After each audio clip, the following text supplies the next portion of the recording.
Hello, welcome to Spread Book Joy. Today I'm doing my September reading wrap up.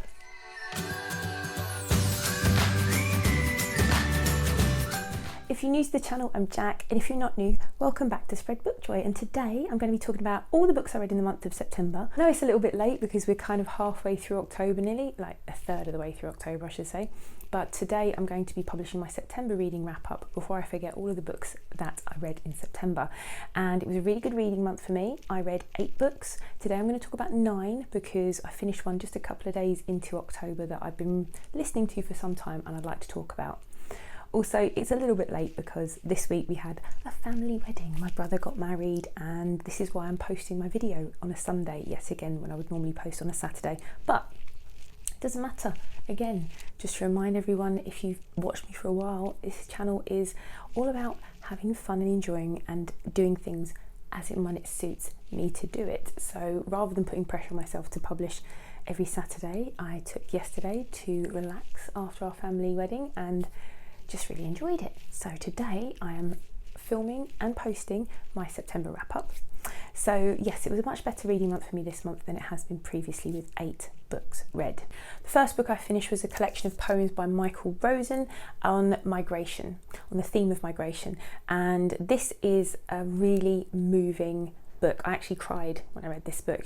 So the book is all based around migrants and people who are forced to flee their homes and due to war or other circumstances, and really touching, poignant kind of memoir of his family and Michael's Jewish family who had to flee Europe, and some of them escaped the Nazis and some tragically did not. And I actually cried when I found out about Rosen's journey to find out about his uncles. His father mentioned that his father's uncles, his great uncles, and his father mentioned one day that he'd had 2 uncles before the war and now he didn't know where they were.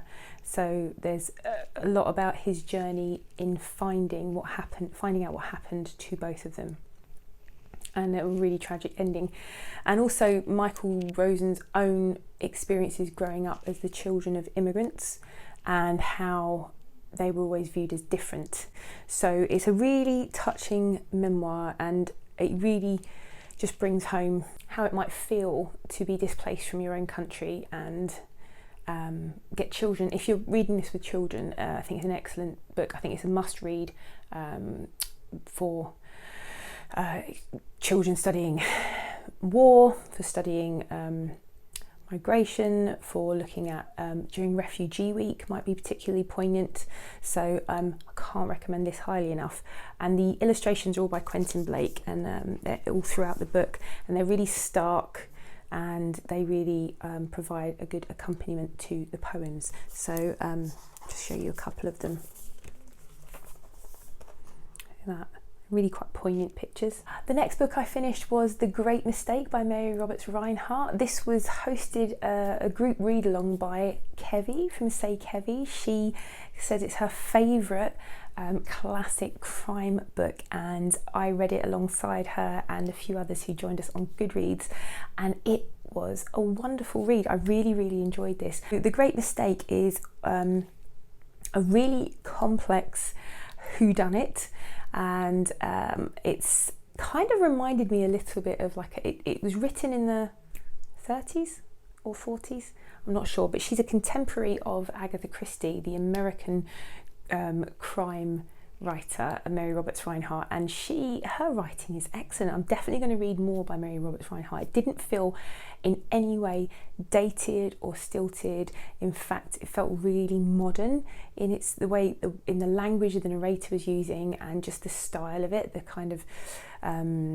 just the way that it read. I just found it really readable, but it was a complicated whodunit. Didn't figure out the who and the whodunit. I didn't figure it out, kept us guessing. And actually what I liked about Mary Roberts Rinehart is she kept dropping these bombshells all the way through of hints of what tragedies were to come, which kind of kept you reading and kept you wanting to find out more. It was a lot longer than I was expecting it to be, because normally these sorts of not that I've got a huge experience in reading it, but whenever I read kind of cozy mysteries or shorter mysteries, they tend to be fairly short, but this was quite long and quite complex. So yeah, I was quite glad to have the discussion group running alongside to have our thoughts, share our thoughts and our ideas, and to have Kevy, who was absolutely wonderful, hosting it and explaining some things if we didn't quite get it.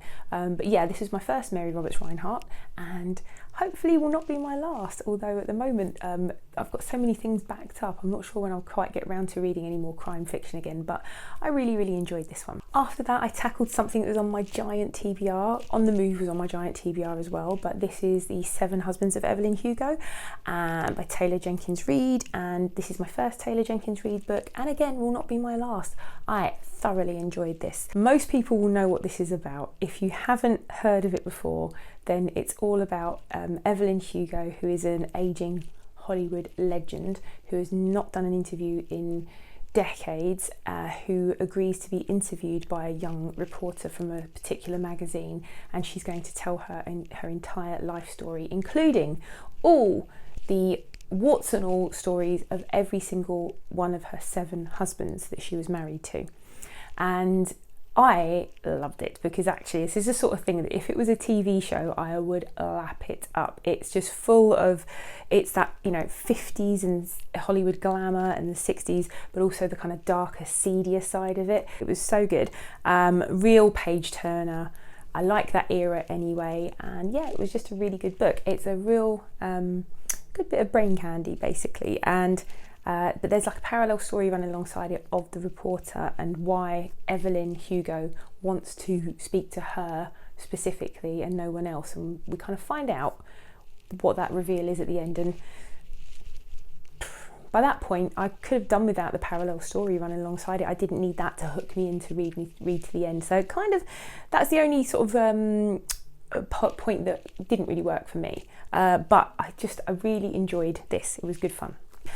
I read this gorgeous middle grade book, The Haunting of Aveline Jones, this month. I have got a full review video on it. I won't stop to say much more, but just love the cover. But if you are in the mood for a spooky Halloween story, if you're in the mood for autumnal, chilly, spooky ghost story vibes, this book is for you. Whether you're an adult or a child, I don't mind who it is. I think it's just wonderful. I loved it. And I've just downloaded the next book, which has just come out this month. This is a year old, and the new book came out in September, actually, The Bewitching of Aveline Jones, which I can't wait to read. But it's all about Aveline, who goes to stay with her aunt in this spooky Cornish seaside town in the winter around Halloween, and ghostly happenings ensue. I've got a full review video on it, which I'll put a card up for you. I also read The Comfort Book by Matt Haig, lovely collection of comforting, it's non-fiction, it's a collection of thoughts and stories and just lists and random thoughts that Matt Haig writes down that comfort him when he's having a particularly tough time with his mental health. And Matt Haig is just wonderful. I'm a huge fan of Matt Haig. I really like his fiction, and he writes children's fiction, adult fiction. He also has written a best-selling memoir, Reasons to Stay Alive, about his depression and his struggle and battle with when he was suicidal, which sounds really depressing, but it's not. It's a really uplifting book, and a wonderful book for anyone who struggles with anxiety or depression. The Comfort Book is just a collection of things that he enjoys thinking about, reading about, writing about, and the things that give him comfort when he's feeling down. So things that he's written down for himself more than anyone else, and he's decided to put them together in a collection. And yeah, it's a sort of book you can dip in and out of. It's designed for you to dip in and out of it. So it's got, I've tagged a few things in here. It's got stories about people that inspire him. It's got just little messages about, like this one for instance, protection. So it says, once upon a time I felt pressure not to let people down. I stayed doing work I hated, went to parties I didn't want to be at, saw people I found agonisingly hard to converse with, faked every smile, and then my mind exploded. After which I realised it is better to let people down than to blow yourself up. So just little sort of words of wisdom. Some of it's even just like recipes for his favourite recipe for hummus and stuff like that. It is a really random collection of things, but all designed to give comfort to people who might need it. The next book I read was absolutely delightful. I read it on audiobook and I buddy read it with my friend Sally from Instagram. Her account is wonderful, by the way. Do check it out at Salvo Reads, and I'm going to put a link to her account in the description box. But I have to thank Ariel from Reading and Whatnot for the recommendation of this book. She recommended it back on her name game book tag video, which I will also link in the description box below, and I heard her describe this book and it just sounded so delightful. I found an audio of it, and it has to be listened to, this book. You can buy it on paperback. I don't know if you can get it on Kindle, but do listen to the audio. And the reason she recommended it was because, and she recommended the audio as well. This is the story, and it's called Echo. It starts off, it's kind of like a fairy tale when it starts, but it's all about music and the power of music, and specifically a harmonica. And this harmonica finds its way to various children at various points in the last 100 years and at really difficult times in their lives. And it's all about their struggles and how they were supported through it by their love of music. And the harmonica plays a really wonderful role in it. And you can, if you listen to the audio is interspersed with the actual music and songs and all the wonderful, it just brings the story to life. So I can't recommend that audiobook highly enough. It's really lovely. I still need to do a proper review of it for my blog, which I will do because it is a middle grade. But Sally and I both agreed when we were listening to this story, it didn't read like a middle grade children's story. If you're not someone who generally likes children's books, don't worry. I think this is a wonderful story. I think anyone of any age can enjoy it, as I do with most of the middle grade that I recommend, but this particularly, and like I said, because of the performance with the music and the story mixed in together, it just really swept me along, and I just found it really enchanting and lovely. Next, I also finished another non-fiction, which was really good because I'm not happy with the amount of non-fiction I've read this year. I've normally got at least one non-fiction book on the go at any one time, but I've finished The Comfort Book, but I also read it alongside How to Be Hopeful by Bernadette Russell, and this was sent to me by Sally actually. It was one of the books that she gifted to me some time ago, and she loves this book, so it was really inspiring. And it's a toolkit for being hopeful, because at the moment, with the pandemic and with the climate crisis and all of the things that are going on in the world, it can be really hard to be a hopeful person. And there are so many practical ideas in here on how you can just examine the things that you do every day, and even down to the smallest things, like the way you think about things and the news you consume, and all of those different things that impact our ability to be hopeful for the future, to be hopeful for the world. And there are exercises to do in it, and there are practical ideas and lots of amazing stories of hope. And I just found this really, really uplifting, and I thank you, Sally, for sending it to me. I really did enjoy it, and I've tabbed a few things so I can go back to them. But alongside The Comfort Book, both of those things really gave me quite a lot of they just uplifted me quite a lot, which is really good, because it's as the winter months draw in, sometimes when the nights get darker and the weather changes, I can have a tendency to be a bit melancholy. So both these books, The Comfort Book and How to Be Hopeful, I found really helpful. The last book I finished in September was The Art of Racing in the Rain by Garth Stein, and I loved this book. Oh, I really enjoyed it. I've read some really great books this month. I'm just reflecting on it now. It's so lovely. This book was sent to me by my now sister-in-law, and she sent this to me after I mentioned on Instagram that stories about pets and dogs in particular always make me emotional. And she said, have you read The Art of Racing in the Rain? I hadn't, and sent it to me as a gift, and I have to say I really loved it. It's all about a family.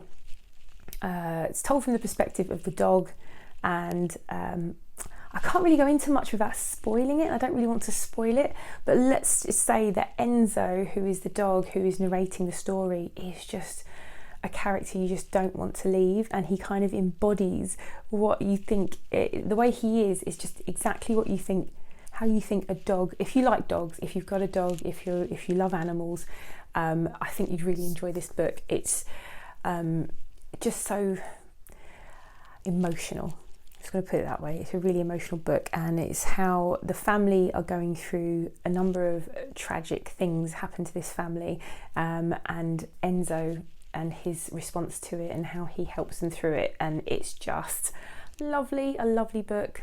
I cried. I did cry reading it. And recently I watched Emily's video. Emily from Novelle Novels did her It's All Relative tag, and one of the questions is about pets. A great character, a pet character in a book, because they are relatives, aren't they? They're family members. If you are an animal lover and you have any family members who are of the four-legged variety, or two-legged variety if you have birds. Some people have birds. But anyway, if you do have any family members who are non-human, then these sorts of books are just so amazing. And Emily put a call out for any that feature cats, because you can think of quite a few where a dog is a real central member of the family. But actually, I don't really know of any novels either told from the perspective of the cat or anything like that. So if you've got any recommendations, I'd love to hear them, because I only realised about myself this year or last year when I read a middle grade book called I, Cosmo, which is also told from the perspective of a family pet. And for some reason, they just make me so emotional. I think it's because I think dogs particularly, and I've got a cat, I love my cat, but dogs particularly are just so beautiful. They're like such beautiful souls, are just so innocent, and I love them, and they're just so joyful. So yeah. But if you have a dog, if you have a pet, if you're an animal lover, I love this book. It was so wonderful. And you need tissues, or I did anyway. The last book I want to talk about is What Matters in Jane Austen by John Mullen. I didn't finish this until the 1st of October, but that's just one day over, so I'm going to include it in my September wrap-up. And it's a book, if you've been around here for a while, you'll know it was one that I selected for my Jane Austen July TBR, and it's one that I didn't think I'd get to in July, because I wanted to finish the big six, the books that I hadn't finished of hers, Mansfield Park and Northanger Abbey being part of that. And you have to finish all of Jane Austen's novels before you read this. In fact, you probably have to have read Sanditon, actually. I've not read Lady Susan or the Watsons. I don't really remember them being mentioned much in this, but Sanditon is definitely mentioned. But it's 20 crucial puzzles solved, and John Mullen has each chapter heading. There are 20 chapters, and each of them is kind of an essay, with the chapter heading being in the form of a question. So you get things like, is there any sex in Jane Austen? Which is, I think a lot of people would be interested in actually reading about. For instance, we get how much money is enough? What do characters say when the heroine is not there? What are the right and wrong ways to propose marriage? How experimental a novelist is Jane Austen? So there are so many different chapter titles, and each of them, I have to say, I found fascinating. Got so much insight into what contemporary readers of Jane Austen would have understood from the behaviour of certain characters towards their servants, from the way that they call each other by particular names, whether they call each other by their first name or not. So there are massive spoilers throughout What Matters in Jane Austen, and I wanted to have read all 6 books before I attempted listening to it. Katie from Books and Things says it is her favourite non-fiction work on Jane Austen. Now, I've only read a couple of non-fiction works on Jane Austen. This is definitely my favourite, and I will buy a hard copy of it, because I think I'm going to want to revisit it again and again and again, because actually it gave me so much more of an appreciation of these books. And immediately after reading it, I wanted to go and pick up Emma. I wanted to go and pick up, Pride and Prejudice and Sense and Sensibility. I wanted to really look into all of the things that he discussed. And then I think next time I do any rereading of Austen, which will be in Jane Austen July next year, I'm definitely going to have fresh eyes on it. So if you're a Jane Austen fan, if you really like rereading her work, if you've read all 6 of her books and possibly Sanditon, I would definitely recommend reading this. It just gives you an entire new perspective on Jane Austen and her writing. Those are the books that I read in September. I loved, actually, there wasn't one that I didn't love. I loved all of the books that I read in September, and I'm really enjoying so far what I've been reading in Victober. But I would just like to say that Booktube Spin, which I had not heard of before until everyone started doing Booktube Spin number 4, which is hosted by Rick McDonald, and I'm going to put the Booktube Spin video in my description box. I'm a bit late for it because I think you're supposed to have posted your Booktube Spin videos. If you've not heard of it, you have to pick 20 titles and number them 1 to 20, and then Rick was going to do a spin of the wheel, I believe on the 7th of October or the 6th of October, but I was taking part in a family wedding, so I wasn't doing anything social media wise or YouTube wise, but he would spin the Booktube Spin wheel and land on a number, and everyone had to read that number book over the next few months, I believe.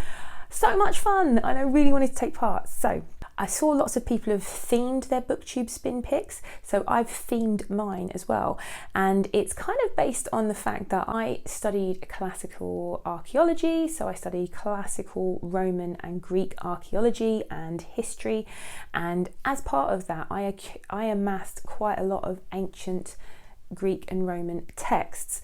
Now, lots of them I just bought for perhaps a chapter or a part for an essay. You know what it's like when you're at college, at university, you buy a book but you just dip into it for the parts that you want. You might skim read quite a lot of it looking for specific parts. So there's a lot of classics books that I have. They're ancient Greek classics and Roman. They can be history, some of them are poetry, some of them are plays that I have got on my shelves and that I would like to get around to reading. Some philosophy. I took out the Iliad and the Odyssey because I've read those more than once, so I thought I'd put in the ones that the Aeneid I've read but I want to reread, and the Last Days of Socrates, which I read all of as well. Plato's Last Days of Socrates, I read that while I was at uni, but that's 20 years ago. So aside from the Iliad and the Odyssey, these are all books that I've either read once and can't really remember, or I've never read fully and I've only read a part of. Some of them I didn't even crack open for an essay. I bought them intending to use them for an essay and then never did, but I never got rid of them. They were on my shelves. I'm going to play the video and tell you what the spin number is. If you've done Booktube Spin already, you'll know what the number is because you'll have watched it, but I haven't, so I thought I'd save it until I did this. So I'm just watching the video and he's just announced that he's done 2 spins because of the overwhelming response. So there are 2 books that it could be, but the second one's totally optional. Okay, so the Booktube Spin came up with 2 numbers. One was number 5, and for me that is Josephus, the Jewish War, and this is an account by the writer Josephus, who was born in AD 37, of the Jewish uprising against the Roman legions, and it took them 7 years to suppress the Jewish rebellion of AD 66. And I don't know if it started in 66 or if it finished in 66, but I do remember I used part of this for my dissertation on Roman curse tablets. So part of this went into my my big sort of thesis for my degree. So I only read a part of it, not all of it. The other book is Plutarch's Makers of Rome, and this is 9 different portraits of various Roman leaders by Plutarch, Mark Antony and Brutus and various people like that. And Plutarch lived quite a bit later, I believe, than the people that he's writing these, so it's the equivalent of someone writing, about historical figures a few hundred years before. And yeah, so apparently he liked to dramatise his biographies quite a lot, so I'm expecting them to be quite dramatic and fairly fictional in places. So which one will I read? I think I'm going to go with Plutarch's Makers of Rome, and if I get round to the Jewish War I will do that, but I don't expect me to finish this in any time soon. It'll probably take me months to read this because my plan is to work my way through these classics, a few pages or a few chapters here and there as and when, but I do want to start making my way through them, so it's kind of a little bit of a personal project. I'd like to say I'd do one a month, but we'll see what my reading schedule is like.